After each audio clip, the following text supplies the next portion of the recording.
میری نان جب سے بیوہ ہوئی تھی تب سے اس کے بہت رشتے آیا کرتے تھے۔ حالانکہ پہلے اس کی بدصورتی کی وجہ سے شادی بہت مشکل سے کی تھی، لیکن بڑی عجیب سی چیز تھی کہ جو بھی نند کا رشتہ لینے آتا وہ بس گھر میں لگے نیم کے پودے کی طرف دیکھتا اور انکار کر کے چلا جاتا۔ میں اب اس سے تنگ آ گئی تھی اور ایک رات تنگ آ کر میں نے وہ پودا کاٹ دیا، لیکن جیسے ہی وہ پودا کاٹ کر مڑی قیامت ٹوٹ پڑی، کیونکہ میرا نام ایمن ہے، میرا تعلق سکھر سے ہے۔ میری زندگی کی بہت عجیب کہانی ہے، جو کچھ لوگوں کو جھوٹ اور کچھ کو ڈرامائی لگتی ہے، جبکہ یہ ایک سچی کہانی ہے۔ میری زندگی میں موجود رشتوں کی کہانی میرے بابا کہا کرتے تھے، اگر انسان کو زندگی کی بہترین کہانی دیکھنی ہو تو آنکھیں بند کر کے اپنے ماضی کی کہانی دیکھنا شروع کر دے، جسے دیکھ کر اسے اپنی غلطیاں بھی درست کرنے کا موقع ملے گا، اور یہ بھی یاد رہے گا کہ زندگی فقط کھا پی کر سو جانے کا نام تو نہیں ہے۔ میرا تعلق مڈل کلاس فیملی سے ہے، اور ہم مڈل کلاس لوگوں کے لیے عزت، رشتے سب بہت اہم ہوتے ہیں۔ ہم دو ہی بہن بھائی تھے۔ بابا نے اماں کے جانے کے بعد دوسری شادی تک نہیں کی تھی۔ ہمیں ماں باپ بن کر پالا، اور یہی وجہ تھی کہ میں بہت حساس ہو چکی تھی۔ مجھے ذرا سی بات ڈسٹرب کرتی تھی، تکلیف دیتی تھی۔ بابا اور بھیا مجھ سے بہت پیار کرتے تھے۔ وہ کہتے کہ میں اس گھر کی رونق ہوں، جو کچھ ہے وہ صرف میری وجہ سے ہے۔ بابا چاہتے تھے کہ میں بہت زیادہ پڑھوں، اپنے پیروں پر کھڑی ہو جاؤں۔ جیسے کالج پہنچی تو ایک دن بابا نے بھیا سے کہا، اگر کوئی لڑکی پسند ہے تو بتا دو، میں چاہتا ہوں کہ جلد از جلد تمہاری شادی کر دوں تاکہ اپنے پوتے پوتیوں کا منہ دیکھ سکوں۔ پتہ نہیں کیوں مجھے ایسا لگتا ہے کہ جیسے میرے پاس وقت بہت کم ہے، اور میں بابا کی بات سن کر رو پڑتی تھی۔ مجھے اپنے بابا کے بغیر جینا بہت مشکل لگتا تھا۔ وہ میرے لیے میرا سب کچھ تھے۔ بھیا جس لڑکی کو پسند کرتے تھے، بابا نے کہا کہ مجھے وہ لوگ پسند نہیں آئے، اور میں آس پاس کے لوگوں سے پوچھ گچھ کی ہے۔ وہ کہتے ہیں کہ یہ لوگ اچھے نہیں ہیں، اور کچھ ماہ پہلے یہاں آئے ہیں، پر بھیا پر محبت کا بھوت سوار ہو گیا تھا، اور پھر بابا نے مجبور ہو کر بھیا کی شادی کر دی، اور آہستہ آہستہ بھیا ہم سب سے دور ہو گئے۔ اب بھیا کو ہماری ذرا سی بات بھی بری لگتی۔ میں کالج پہنچ چکی تھی، اور سب سے زیادہ بابا خوش تھے۔ جب ایک دن گھر آئی تو دیکھا کہ بابا سو رہے تھے۔ اب روز کا معمول بن چکا تھا کہ بابا سوئے رہتے، جبکہ میں نے کبھی ان کو دن میں سوتے نہیں دیکھا تھا۔ بھابھی کہتی ہیں کہ تھک جاتے ہیں، سارا دن تو باہر نکلتے رہتے ہیں، کہتے ہیں کہ گھر اب دل نہیں لگتا، اور میں خاموش ہو جاتی۔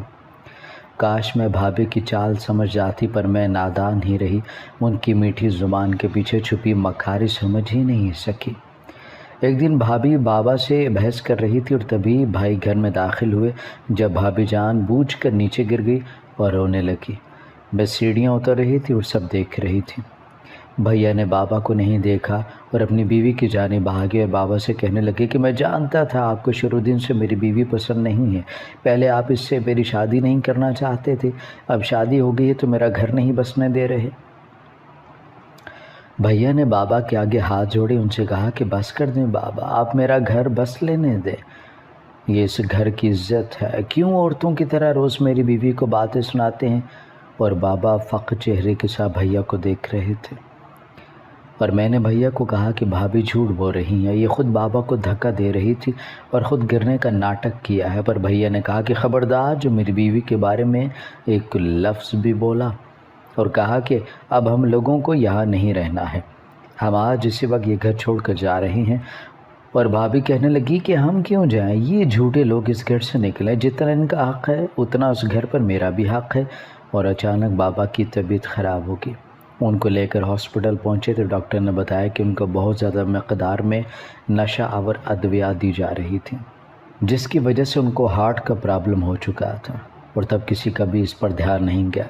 میرے پاس میرے بابا کے علاوہ کوئی تھا ہی نہیں، ان کی طبیعت سنبھل نہیں رہی تھی۔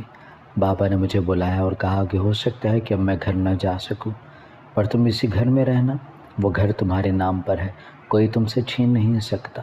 بس روز اپنے بابا سے ملنے میرے قبر پر آ جایا کرنا، اور کبھی اپنی بھابھی کی باتوں کا یقین مت کرنا۔ وہ مجھے کھانا نہیں دیتی رہی، وہ جب دیتی وہ باسی ہوتا۔ روز مجھے چائے دیتی، جسے پینے کے بعد میں سویا ہی رہتا۔ ایک دن خود کو بہت بے بس محسوس کر رہا تھا تم کالج تھی، سوچا سب اپنی بیٹی کو بتاتا ہوں، پر جب تم آئی میں پھر سے سو چکا تھا، اور آج میں نے تمہاری بھابھی کو چائے پینے سے انکار کر دیا کیونکہ میں دیکھ چکا تھا کہ وہ میری چائے میں نیند کی دوا ملا رہی تھی۔ وہ اچھی لڑکی نہیں ہے، وہ تمہارے بھائی کو دھوکہ دے رہی ہے۔ اور ابھی بابا بات کر رہے تھے جب ان کو ہچکی آنے لگی۔ دروازے میں کھڑے بھیا سب کچھ سن چکے تھے یا نہیں پتہ نہیں۔ بابا مجھے چھوڑ کے چلے گئے تھے۔ ماں باپ کے بغیر زندگی نہیں رہا کرتی۔ میں اپنے ہوش کھو بیٹھی تھی۔ بھیا سے کہا کہ اب قاتل ہے میرے باپ کے، آپ نے مارا ہے انہیں، اور میں کبھی آپ کو اور آپ کی بیوی کو معاف نہیں کروں گی۔ بابا کو گئے 2 ماہ ہو چکے تھے جب بھیا نے اپنی بیوی سے پوچھا کیا یہ سچ ہے کہ جو کچھ ایمن نے کہا؟ تو وہ مکر گئی۔ بھیا نے کہا کہ اپنی ماں کے سر پر ہاتھ رکھ کر قسم کھاؤ۔ بھابھی کی ماں بھی وہیں کھڑی تھی اور پھر اچانک بھابھی چکرا کر گر گئی۔ وہ جب ڈاکٹر آیا اس نے بتایا کہ خوشخبری ہے۔ بھیا اچانک سے سب کچھ بھول گئے اور اپنی بیوی کی خدمتوں میں لگ چکے تھے۔ بھابھی ابھی سے بیڈ ریسٹ پر چلی گئیں۔ ان کی ماں روز آتی اپنی بیٹے کی خیریت معلوم کرنے، اور ایک دن بھیا نے کہا کہ ایمن FSC تعلیم بہت ہوتی ہے، اب بس گھر سنبھالو، تمہاری بھابھی کو ڈاکٹر نے کام کرنے سے منع کیا ہے۔ اور میں بھائی کا منہ دیکھتی رہ گئی۔ میں کیسے اپنی پڑھائی چھوڑ سکتی ہوں؟ ابھی تو میرے ایگزام ہونے تھے۔ بھائی نے میری کوئی بات نہیں سنی اور میرا کالج جانا بند کر دیا۔ میں روز اپنے بابا کی قبر پر جاتی، ان سے باتیں کرتی، ان کو سب کچھ بتایا کرتی۔ جو لوگ اپنے ماں باپ کو اپنی بیویوں کو کہنے پہ چھوڑ دیا کرتے ہیں یا کہہ دیتے ہیں کہ ماں باپ کا قصور ہے تو یہ غلط ہوتا ہے۔ یہ ضروری نہیں ہوتا کہ ہر بار ماں باپ کا ہی قصور ہو، اور یہ بھی ضروری نہیں ہوتا کہ ہر بار بیویاں ہی سچ بولتی ہوں۔ کبھی کبھار کہانی الٹ بھی تو ہو سکتی ہے، جیسے میری زندگی میں ہوئی۔ مجھے لگتا تھا کہ میری زندگی کی آزمائش ختم ہو چکی ہے، پر ابھی آزمائش باقی تھی۔ ابھی زندگی مجھ سے مزید امتحان لینے والی تھی۔ ہماری زندگی میں ایسا کیوں ہوتا ہے کہ زندگی انہی کا امتحان کیوں لیتی ہے جو گھر بھر کے لاڈلے ہوتے ہیں یا جو بہت کمزور ہوتے ہیں؟ کچھ لوگوں کے پاس سب کچھ ہوتا ہے، ہر چیز، ہر شے، ہر رشتہ، ہر آسائش، اور خدا پھر بھی انہی کو نوازتا رہتا ہے۔ اور کچھ میرے جیسے ہوتے ہیں جنہیں اگر کبھی کچھ ملتا بھی ہے تو وہ بھی دھوکہ۔ ایک دن بھابھی کسی لڑکی سے بات کر رہی تھی، وہ ان کے کمرے میں موجود تھا، اور جب میں آ گئی تو ان کے چہرے کا رنگ بدل گیا، اور اسی وقت اچانک بھائی دوسرے شہر سے واپس گھر آ گئے اور بھابھی نے شور ڈال دیا اور اس لڑکے کو میرے سر پر ڈال دیا اور کہا کہ یہ لڑکا ایمن سے ملنے آتا ہے، آپ کی بہن آپ کی جانے کے بعد ایسے کام کرتی ہے۔ اور مجھے کوئی بات ہی نہیں آ رہی تھی۔ میں کہنا چاہتی تھی کہ یہ سب جھوٹ ہے، پر میں کانپ رہی تھی۔ اتنا بڑا الزام، اور بھیا نے مجھے تھپڑ مارا اور کمرے میں بند کر دیا اور اس لڑکے کو مارنے لگے، اور بھیا نے کہا کہ ابھی نکاح کرو میری بہن سے۔ لیکن بھابھی نے کہا کہ پہلے چھان بین تو کر لے لڑکے کی، اور اس لڑکے کو وہاں سے بھگا دیا۔ مجھے بہت تیز بخار ہو چکا تھا اور اس بات کو بھی بھابھی نے نیا رنگ دیا، میرے کردار کی دھجیاں اڑا دی۔ میں جس نے اپنے بابا کے علاوہ کسی سے محبت نہیں کی تھی، مجھے گناہگار بنا دیا گیا تھا۔ اور پھر ایک دن میرے بھیا نے مجھ سے پوچھے بنا میری شادی طے کر دی۔ میری شادی کے لیے تیاری نہیں تھی کیونکہ ہر لڑکی کی طرح میرے بھی کچھ خواب تھے، میں بھی کچھ کرنا چاہتی تھی، لیکن بھیا نے کہا کہ ان کی فیملی پہ ذمہ داریاں ہیں جو بڑھتی جا رہی ہیں، اس لیے تمہاری شادی کر دوں تو ایک بوجھ کم ہو جائے گا۔ پتہ نہیں کیوں مجھے اس بات پر رونا نہیں آیا تھا کہ میری شادی میری مرضی کے بغیر طے کر دی، بس جب بھائی نے بوجھ کہا تب رونا آیا کہ میں ایک بوجھ تھی۔ بابا تو کہا کرتے تھے کہ میں ان کے گھر کی رونق ہوں، میری وجہ سے گھر میں سب خوش رہا کرتے ہیں، اور آج میں بوجھ بن گئی تھی۔ میری شادی ہو گئی، لڑکے کو دیکھے بنا اس کے بارے میں کچھ نہیں جانتی تھی۔ وہ شادی کے بعد پتہ چلا کہ وہ ایک بینک میں جاب کرتا ہے اور اس کی ایک بڑی بہن تھی جو بہت بدصورت تھی، پر پتہ نہیں کیوں مجھے لگتا کہ وہ اس گھر کی بیٹی نہیں ہے۔ نہ ہی میری ساس ایسی تھی اور نہ ہی میرے سسر، پھر پتہ نہیں نند کس پہ چلی گئی تھی۔ میں شروع سے کم گو تھی اور اپنے کام سے کام رکھا کرتی تھی، اس لیے کبھی پوچھا نہیں تھا، پر میری نند بہت اچھی تھی، اس کی شادی بھی ہمارے ساتھ ہی ہوئی تھی، پر پتہ نہیں ایسی کیا وجہ تھی، اس کی جب شادی ہوتی وہ دوسرے دن ہی بیوہ ہو جاتی اور گھر لوٹ آتی، اور اس کے سسرال والے اس کو عدت بھی پوری نہ کرنے دیتے۔ وہ کہتے کہ یہ ڈائن ہے، ہمارے بیٹے کو کھا گئی ہے، پر میری نند کی آنکھوں میں ایک آنسو تک نہیں ہوتا تھا۔ میری ساس بس سر پر ہاتھ رکھ کر کہہ دیتی کہ بیٹی بس صبر کرو، اور میری ساس میرے سسر سے کہیں زیادہ کم عمر تھی، جبکہ میرے سسر تو بوڑھے ہو گئے تھے۔ میری ساس کہتی کہ بہو بس غریب بیٹیوں کے نصیب ایسے ہی ہوتے ہیں، پیسہ مل جائے تو بوڑھا ہو یا لنگڑا، لالچی ماں باپ فوراً اپنی بیٹی دے دیا کرتے ہیں، یہ بھی نہیں سوچتے کہ ان کی بیٹی ایک ایسے شخص کے ساتھ کیسے زندگی بسر کرے گی جس کے شوہر کی عمر خود اس کے باپ کے برابر کی ہے۔ پر میں اس ماحول سے نکل آئی، اور اللہ کا شکر ہے کہ میرے شوہر نے میرا بہت ساتھ دیا، اور سب سے بڑی بات کبھی مجھ پر غصہ نہیں کیا۔ اسی وجہ سے میرا شوہر جیسا بھی تھا میں خوش رہنے لگی تھی۔ گھر والے سبھی اچھے تھے، میرا بہت خیال رکھتے تھے، بس میرا شوہر مجھ سے ناراض رہتا تھا، میرے ہر کام میں نقص نکالتا تھا، مجھ پر غصہ کرتا۔ میری ساس سمجھاتی پر وہ کہتا کہ آپ کو کچھ نہیں پتہ اس کے بارے میں، آپ نے پتہ نہیں کیا، دیکھ کر میری شادی اس جیسی لڑکی سے کر دی ہے جس کو کام کرنے کا سلیقہ تک نہیں ہے۔ میں کسی کو بھی نہیں کہہ سکتی تھی، نہ ہی شوہر کے غصے کو دیکھ کر ان سے سوال کر سکتی تھی۔ میں جتنا کام کو اچھا کرنے کی کوشش کرتی وہ اتنا ہی جان بوجھ کر نقص نکال دیتے۔ جب سے شادی ہوئی تھی ان کے طنز ختم ہی نہیں ہوتے تھے۔ میرا شوہر سب کے ساتھ ہنس کر بات کرتا، لیکن جیسے ہی مجھے مخاطب کرتا اس کے لہجے میں عجیب سا غصہ بھر آتا۔ میری تو ماں بھی زندہ نہیں تھی جن کے گلے لگ کر اپنے دل کا بوجھ ہلکا کر سکتی، جن سے کہہ سکتی کہ مجھے بھی تکلیف ہوتی ہے، میرا بھی دل سخت رویوں کی وجہ سے ٹوٹ جاتا ہے۔ میں بہت کوشش کر رہی تھی اس گھر میں ایڈجسٹ ہونے کی۔ ماں باپ کا گھر چھوڑ دینا کون سا آسان ہوتا ہے؟ ایک وقت تو لگتا ہے کہ انسان کو دوسرے گھر میں جگہ بنانے کے لیے، ایڈجسٹ ہونے کے لیے، پر پتہ نہیں کیوں میرا شوہر یہ بات نہیں سمجھاتا تھا، اور میری نند مجھے کوئی کام نہیں کرنے دیتی، کہتی کہ ایک بھابھی ہے میری، وہ بھی کام کرے اچھا نہیں لگتا، ویسے بھی گھر کا کام ہی کتنا ہوتا ہے جو آپ اسے یوں کریں گی اور پریشان ہوں گی، آپ اپنی زندگی کو انجوائے کریں، ساری عمر گھر ہی تو سنبھالنا ہے۔ پر پتہ نہیں کیوں اس کی آنکھیں اس کے چہرے کا ساتھ نہیں دیا کرتی تھی، یہ شاید وہ تھی ہی اتنی بدصورت جو مجھے ایسا محسوس ہوتا۔ کبھی کبھی میں اسے دیکھ کر ڈر جاتی، ایک خوف محسوس ہوتا تھا۔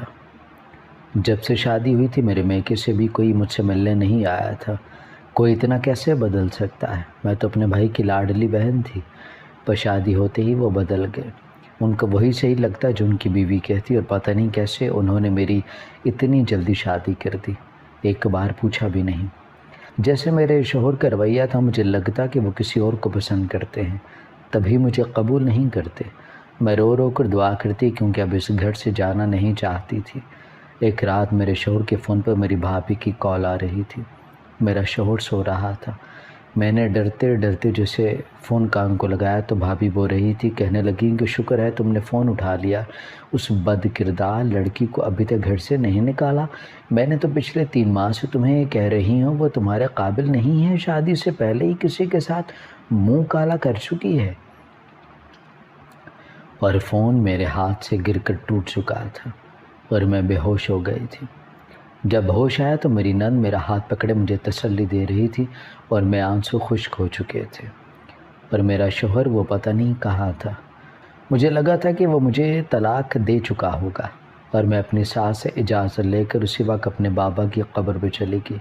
ایک ہی شہر میں رہتے تھے ہم، اور میری ساس نے کہا کہ میں ساتھ چلتی ہوں، میں نے کہا کہ نہیں مجھے اکیلے جانا ہے، اور میں اسی حالت میں چلے گی جبکہ مجھ سے چلا تک بھی نہیں جا رہا تھا۔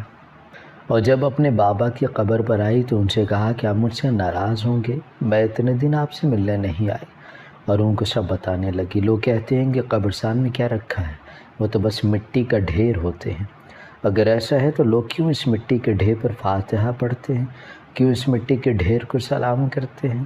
ہمیں تو بچپن ہی سے سکھایا جاتا ہے کہ جب قبرستان کے پاس سے گزرو سلام کہو، مردے جواب دیا کرتے ہیں، ان کے پاس شور مت کرو، وہ ڈسٹرب ہوتے ہیں۔ جب سب کچھ وہ سنتے ہیں تو مجھے کیوں روکا جاتا ہے کہ وہاں آپ کیا رکھا ہے؟ اور میں جانتی ہوں کہ میرے بابا سب کچھ سنتے ہیں۔ میں 4 سال کی تھی جب ماں کی اچانک موت ہو گئی تھی، اور تب سے بابا نے مجھے ماں باپ سب بن کر پالا، اور آج اپنے بابا کو بتا رہی تھی کہ میرا گھر ٹوٹنے والا ہے۔ بھابھی نے میرا پیچھا ہی نہیں چھوڑا، میں نے تو اپنا گھر جو بابا نے میرے نام کیا تھا بھیا کے نام کر دیا تھا، کیونکہ ان کی یہی شرط تھی اگر اس بابا کی قبر پہ جانا ہے تو گھر میرے نام کرو، ورنہ اس گھر سے باہر ایک قدم نہیں نکال سکو گی۔ یہ رشتے ایسے کیوں ہو جاتے ہیں؟ ماں باپ کے جانے کے بعد سب بدل کیوں جاتے ہیں؟ ہم تو وہی بہن بھائی ہوتے ہیں جو ایک ماں کی گود سے جنم لیتے ہیں اور کئی سال ان کے ساتھ گزارتے ہیں، پھر ایک نئے شخص کے آنے سے سب کیسے بدل جاتا ہے؟ عقل سب کہاں چلی جاتی ہے؟ اس دن اپنے باپ کی قبر پر بیٹھی بہت کچھ ان سے پوچھ رہی تھی، ان سے کہہ رہی تھی میرے پاس اب سوائے روپوش ہونے کے کچھ نہیں رہا۔ مجھے اپنے شوہر کے ساتھ رہتے رہتے اس سے محبت ہو گئی، پتہ نہیں کیسے، شاید اس نکاح کے رشتے میں طاقت ہی اتنی ہوتی ہے۔ حالانکہ کبھی ایک بول پیار کا تک نہیں بولا تھا اس نے۔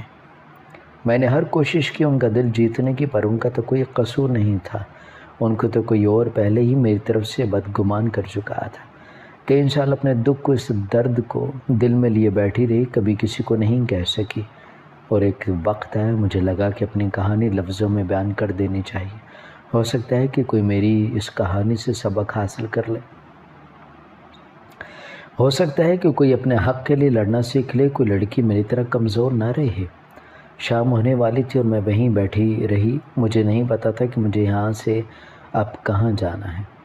جب میرا شوہر اور میری ساس مجھے لینے آ گئے، میری ساس میرا ماتھا چوم رہی تھی، کہہ رہی تھی کہ بیٹی تم ٹھیک ہو، صبح کی گھر سے نکلی ہوئی ہو۔ ہم تو پریشان ہو چکے تھے، میرے پاس کہنے کو کچھ نہیں تھا، میں اپنے شوہر کی طرف بھی نہیں دیکھ پا رہی تھی، جبکہ میں گناہگار بھی نہیں تھی۔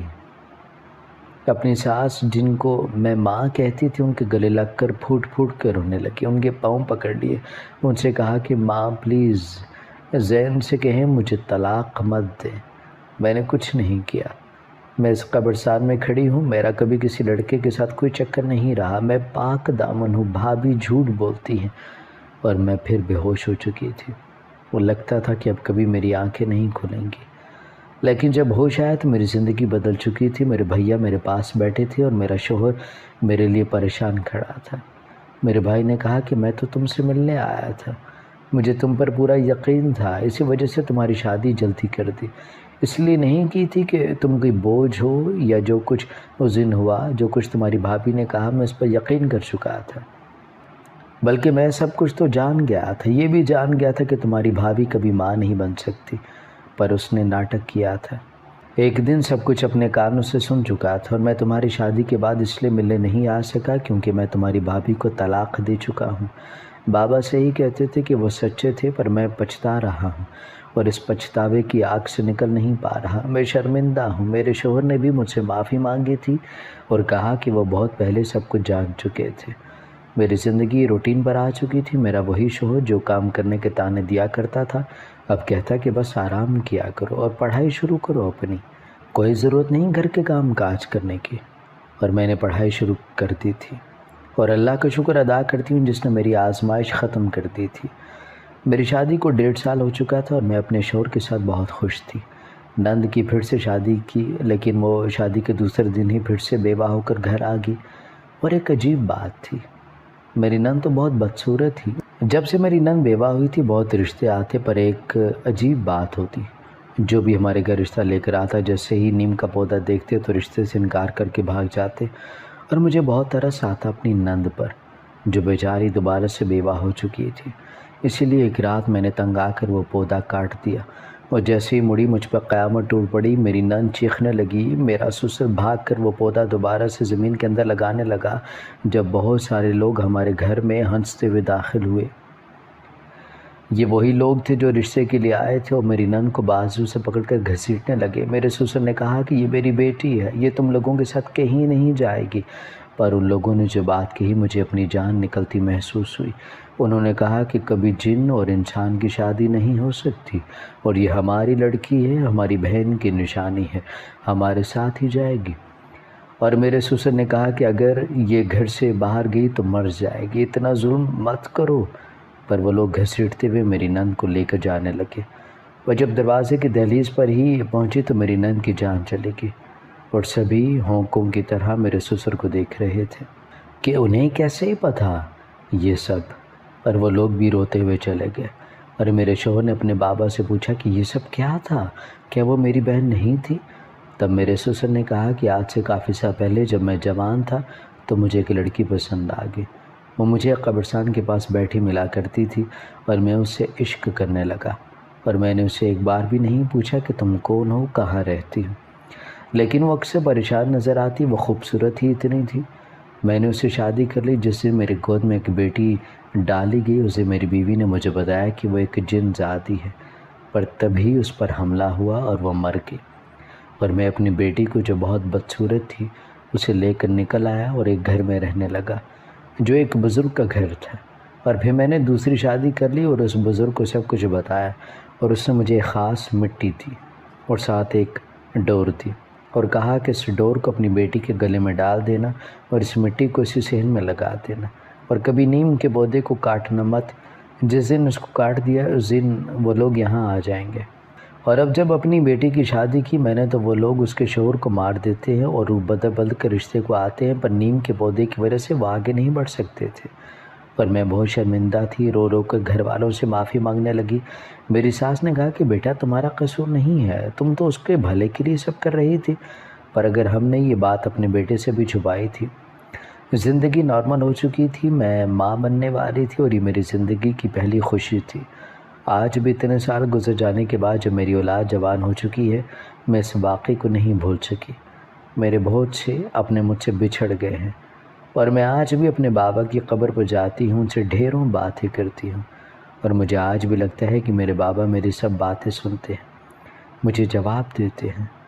ہم عمر کے کسی بھی حصے میں پہنچ جائیں، ماں باپ کی کمی ہمیشہ محسوس ہوتی ہے۔ کبھی کوئی بھی رشتہ کسی بچھڑ جانے والے کی جگہ نہیں لے سکتا۔